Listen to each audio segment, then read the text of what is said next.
The body is gone. The tomb is empty. There are a hand-carved sign only. It says very simply, He is not here, for He is risen.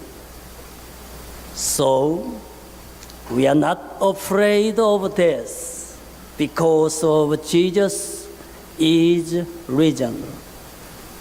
On this happy Easter morning, I declare to you that Jesus Christ is alive. My friend, will you give Him your heart and your life? 우리 한국말을 전혀 알아들을 수 없는 몇몇 사람의 영어권 우리 회중들이 있습니다. 그래서 제가 간단히 부활절 메시지를 전해드렸습니다. 우리 개신교 신학자 가운데 칼 바르트라는 유명한 신학자가 있습니다.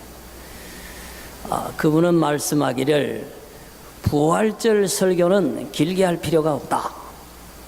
왜? 예수 그리스도의 부활은 설명할 필요가 없는 너무나 명백한 역사적 사실이기 때문이다. 그렇게 얘기를 했습니다.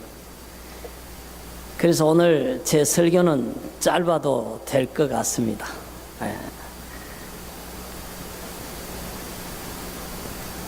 작년에 시에라리온 아프리카에서는 에볼라 바이러스가 창궐했습니다. 그래서 에볼라에 걸린 사람들 중에 절반이 죽었습니다. 그런데요, 사람이 죽었는데 그 시신을 장례를 하지를 않습니다. 길가에 죽은 사람의 시신을 방치를 해서 막 냄새가 나고, 그리고 밤에는 무서워서 아프리카 사람들이 지나가지를 못합니다. 그럼에도 불구하고 아무도, 형제도 있고 가족도 있고 친구들도 있는데도 불구하고 그 에볼라로 죽은 시신을 장례하지를 않았습니다. 왜 그랬을까요?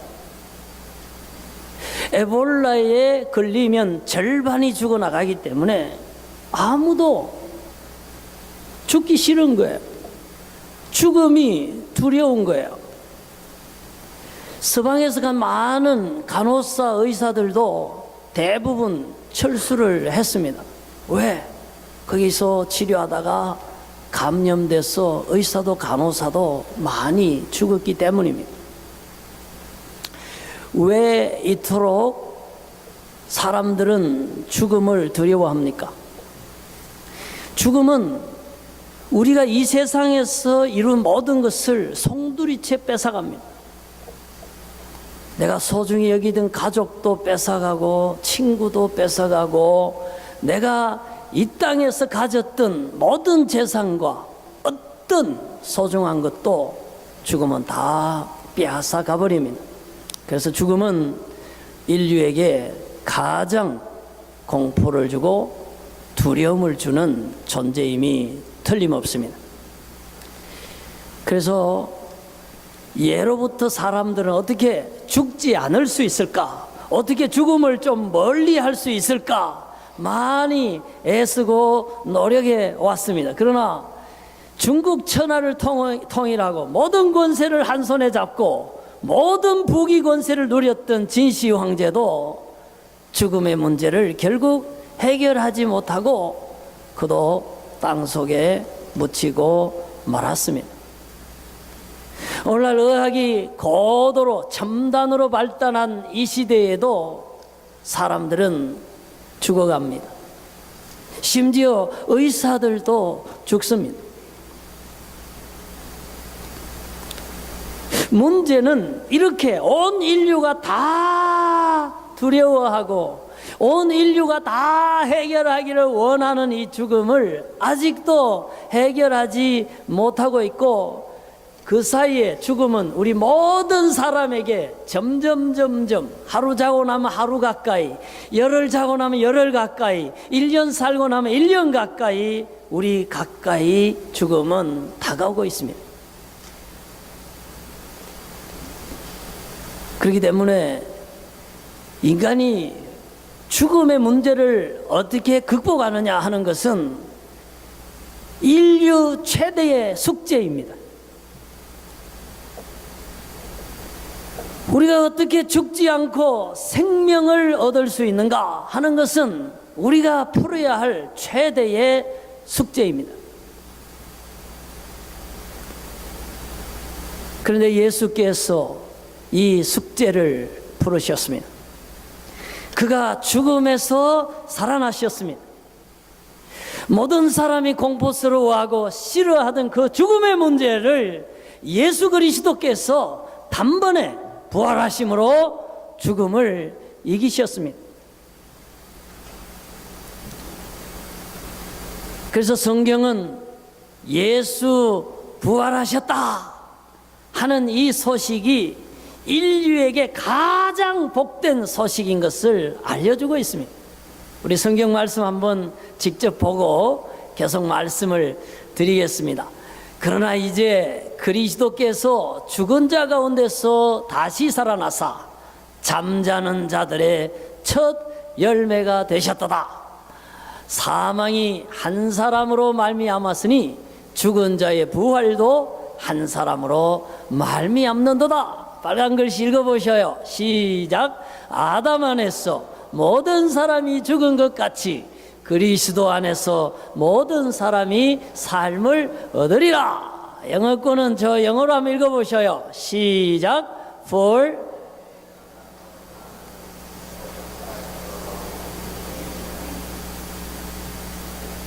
예수님이 부활하셨다, 죽음을 이기셨다 라고 하는 이것이 왜 우리에게 의미 있는 사건인가, 역사적 사건인가 하는 것은 예수만 죽음에서 사는 게 아니라 예수를 믿는 모든 사람도 예수님처럼 살아날 수 있게 됐기 때문에 예수의 부활은 세계적 사건이요, 희망의 소식이요, 우리 모든 예수 믿는 사람들에게 놀라운 복음이요, 굿 뉴스가 된다 하는 것입니다.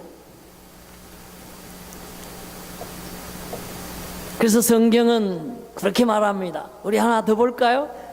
한 말씀 더 볼까요? 거기 보면은 우리가요 다 자는 게 아니라 그리스도인들이 죽어 땅에 묻히는 것 같은데 마지막 나팔 순간에 죽은 자들이 다 다시 살아난다. 우리가 변화된다. 썩지 아니할 몸으로, 죽지 아니할 몸으로 변화된다. 그렇게 부활을 설명하고 있습니다. 사랑하는 성도 여러분, 우리 안에 생명이 있습니다. 우리가 봄이 되면은 확인하지 않습니다. 겨울에 죽었던 것과 같은 대지 위에 따뜻한 봄 기운이 불어오고 눈이 녹으면 그 아래에 파릇파릇한 생명이 싹 트어오르는 것을 매년 바라보고 있습니다. 이것은 믿는 자에게, 예수 믿는 사람에게 그 영혼에 새겨진 부활의 DNA가 그 마지막 주님 재림의 나팔 소리에 신령한 몸으로 부활할 것을 자연히 우리에게 가르쳐주고 있는 것입니다. 부활하신 예수님의 몸은 어떤 몸입니까? 유령 같은 몸이 아니었습니다. 그는 눈으로 볼 수 있었고 만질 수 있었습니다. 음식을, 생선도 먹었고 같이 음식을 먹었고 제자들과 대화를 나누는 그런 몸이었습니다. 그러면서도 지구의 중력을 초월해서 하나님 나라로 승천해서 올려가신 신령한 몸, 여기 보면은 썩지 않을 몸, 죽지 않을 몸, imperishable, 썩지 않는 몸, 멸망하지 않는 몸, 영원한 몸으로 주님이 부활하신 것처럼 우리도 어느 날 홀연히 변화되리라, 그렇게 말씀을 하셨습니다. 그러므로 우리는 이 부활의 소망을 갖고 있습니다. 여러분, 우리가 그리스도 안에서 죽으면 우리의 영혼은 하나님 나라의 낙원에 가 있습니다. 그러다가 주님이 재림하시면 우리 몸이 신령한 몸으로 부활하면서 우리의 영혼이 만나서 그때부터는 영원히 주님과 함께 살게 됩니다. 이것이 바로 부활의 비밀이요, 그리스도인이 가진 부활의 산 소망이 되는 것입니다. 이 소망을 가진 사람은 이 소망이 없는 사람들하고 너무나 다를 수가 있습니다. 왜? 우리는 죽지 않기 때문에, 죽어도 우리 몸이 신령하게 부활하기 때문에 우리는 죽음이 가까워 다가와도 죽음의 공포를 느끼지 않습니다. 우리는 어떤 어려운 시련이 다가와도 이 세상이 마지막이요, 끝이요, 모든 것을 상실하는 죽음이 아니기 때문에 우리는 죽음 후에 시작이 되는 영원한 삶을, 우리가 영생을, 그리스도의 부활을 가지고 있기 때문에 우리는 이게 끝이 아님을 알기 때문에 우리의 진정한 삶은 하나님 나라에 있고 부활 이후에 영생 복락 영화가 있다는 것을 알기 때문에 우리는 이 땅의 잠깐의 어려움 속에서도 우리는 굴하지 않습니다. 우리는 절망하지 않습니다. 절규하지 않습니다.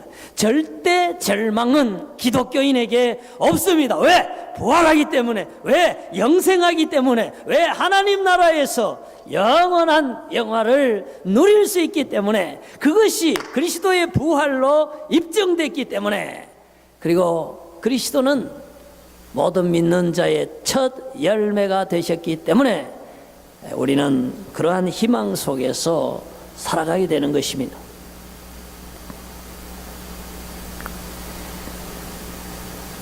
제가 장례식에 많이 참여를 합니다. 또 집례도 하고.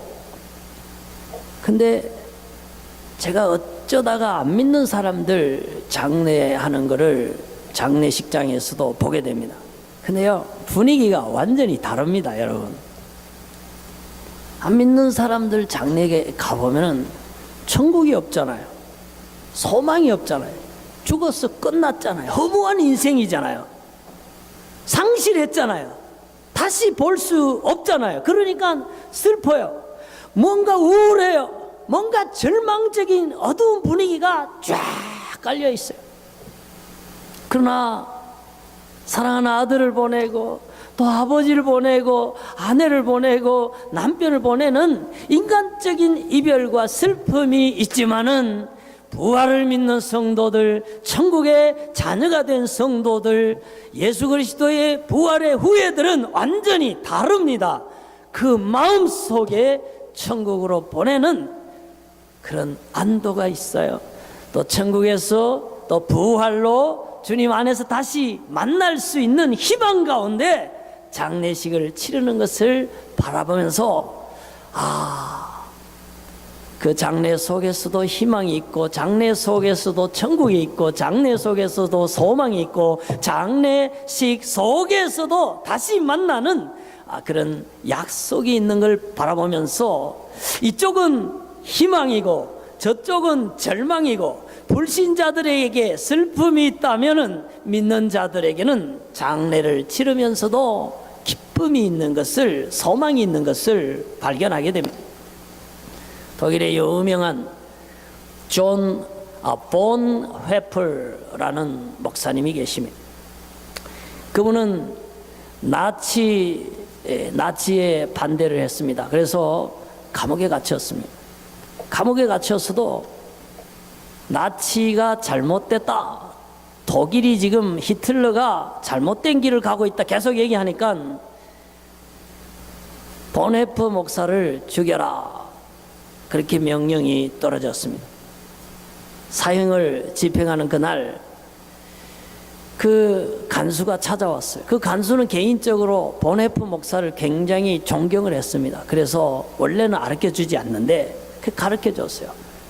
헤프 목사님, 오늘이 마지막인 것 같습니다. 그러니까 보네프 목사님이 빙그레 웃으면서 이 사람아, 자네가 잘못 알고 있네. 오늘은 나의 마지막이 아니라 영원한 삶의 시작일세. 이러고는 갔다고 합니다. 이야, 얼마나 멋있습니까? 여러분, 죽을 때에 누가 웃을 수 있습니까? 죽음 앞에 누가 여유를 부릴 수 있습니까? 부활의 확신과 천국의 소망이 없이는 누구도 죽음 앞에 담대할 수 없습니다. 그런데 그 소망, 그 부활, 그 하나님 나라, 그 예수의 생명, 예수님처럼 되어질 신령한 몸의 소망이 우리에게 있습니다. 아멘. 예수님 부활하신 것처럼 우리도 부활할 것입니다. 이것이 예수님 부활절날에 주님이 우리에게 주시는 희망이요 진리요 우리에게 주는 메시지입니다. 여러분 한번 따라 하시겠습니다. 예수님 부활하셨습니다. 나도 부활할 것입니다. 좀 더 한 번 더 하겠습니다. 예수님 부활하셨습니다. 나도 부활할 것입니다. 그래서 성경은 그렇게 얘기합니다. 사랑하는 형제들아, 흔들리지 말라. 견실하게 서라. 주 안에서 수고해라. 왜? 너희 수고는 헛되지 않는다. 왜? 죽음으로 끝나면 예수 믿는 사람들만큼 불쌍한 사람이 없어요. 뭐 죽어도 없어질 건데 못하러 주일날 예배를 드리고 못하러 힘들게 벌어서 그 돈을 헌금하고 못하러 자기를 위해서 엔조이하면서 살면 될 텐데 뭐 봉사한다고 그렇게 남을 위해 고생을 합니까? 그럴 필요가 없잖아요. 그러나 성경은 그럴 필요가 있다고 얘기합니다. 왜? 죽어서 없어지는 게 아니라 부활하기 때문에, 부활한 다음에 그가 행한 모든 선행에 대해서 행한 일이 따라온다 그랬어요. 상급이 따라온다 그랬어요. 충성된 종과 충을 갈라놓고 면류관으로 하나님 주시는 은총으로 상급으로 주시는 날이 있기 때문에 우리는 특별히 어려운 상황 속에서도 굴하지 않습니다. 선을 행하다가 낙심하지 않습니다. 여전히 예배합니다. 여전히 기도합니다. 여전히 하나님을 높여드립니다. 여전히 죄와 싸워서 굴복하지 않고 이겨나갑니다. 우리가 사명을 충성스럽게 감당합니다. 왜? 부활하기 때문에 그렇습니다. 부활한 이후에 영원한 삶이 현재 이 땅에서의 믿음의 삶과 선행의 삶이 이어지기 때문에, 보상이 따라오기 때문에 우리는 부활의 신앙을 가지고 오늘이라고 하는 지구상의 우리 인생의 삶을 의미 있게 살아야 됩니다. 한 걸음 한 걸음 가치 있게 살아야 합니다. 어려워도 바르게 살아야 됩니다. 하나님과 동행하면서 살아야 됩니다. 이것이 바로 부활 신도의 부활 신앙을 가진 성도의 삶입니다. 저와 여러분, 이 소망을 가지고, 부활의 산 소망을 가지고 어려움을 극복하면서 죽음이 몰려와도 희망 속에서 하나님 나라를 바라보며 믿음으로 승리하시는 여러분 되시기를 주님 이름으로 축원합니다. 아멘. 기도하겠습니다.